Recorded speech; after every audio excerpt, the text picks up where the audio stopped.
which means we are honoring God in the way we do our farming by loving his people through not selling or giving food that are full of pesticides. That's where we are showing the difference. Dealing with the root cause of farming, which is one brought by our sins, and two, by the way we spray our crops using pesticides and all that. And that's what we are trying to educate people, like, you don't have to spray your garden with pesticide and you'll still be able to harvest. Because most people believe unless you spray, you're not going to harvest. But we believe that is not all. There's more to life than just using chemicals and pesticides to grow our food. Yeah, so you can see the difference between these two gardens that are showing the difference. The cabbages were planted on the same day, the same way. The input is the same. So just because that one is conventional, it does not mean we are using chemicals. Even that one has no chemicals. But then this is the farming God's way, and you can see the heads of the cabbage or even the leaves. They are showing the difference. That's what we are educating people on. Thank you, Helen. And Helen, you just showed us that just mulch. Yes. The soil. Why is it important to have healthy soil? So healthy soils will make sure that you have healthy crops. Because the truth, let me give an analogy. If you got, God forbid, you are shot, right? Then you decide, I will not remove the bullet. Let me just wipe the wound. You'll never get healed. Right. Until you remove the wound.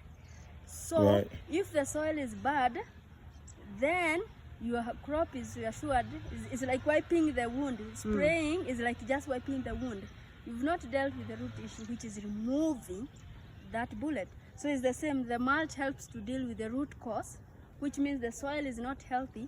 So if the soil is the same over and over and you get better seeds or you get better chemicals, you're just wiping the wounds. So until you deal with the root cause, which is the soil, then you are better off. I think if you know, there's a story in the Bible where the Bible talks, Jesus was giving an analogy of the farmer went out sowing and throwing some seeds. Some fell by the path, some fell on the rocky ground. But the Bible says the seed that fell on a good soil, it is the one that produced. And of course, that example talks of our hearts. But isn't it a good example of if the soil is bad, it doesn't matter the seed.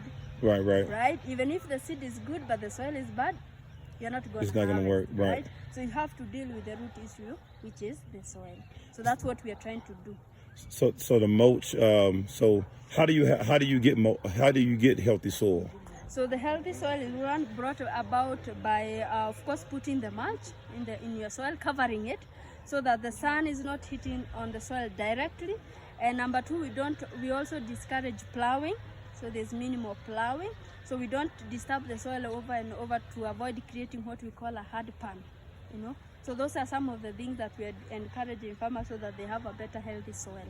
Oh wow! So how long does it take the soil to get healthy? If you get this grass right here and you cut this grass and you make it dirt and you put mulch on top, how long will you say, about a couple months to get the soil right? As long as the mulch starts to decay, which is the process is done by many things like agents such as insects that are supposed to be in the soil. So if your garden does not have insects, it's not a healthy garden. Okay. So those insects, they concentrate on the dried matters. So they eat the dried matters, so that helps them to decay. Another thing, of course, when it is raining and the sun is out, they also decay. So with time, those decayed matters turn into soil-like, and that helps to add the nutrients onto the soil. Okay. Yeah. So within a couple months, you'll start to notice that, this garden is different. However, we do tell, if your garden looks like this, for example, you're starting from here, we say that you prepare that garden as if you're not going to farm on it for the next 10 years. 10 years. So doing a thorough job. Oh, wow. Preparation, a good preparation initially, so that you're not, because like, for example, this grass, if you don't remove the roots, it will sprout again. Yes. And you don't want your garden to be full of weeds. Wow. So, then we also encourage farmers to be visiting their farm often. So like, you're not planting the cabbage and then you not come back until it is harvesting time.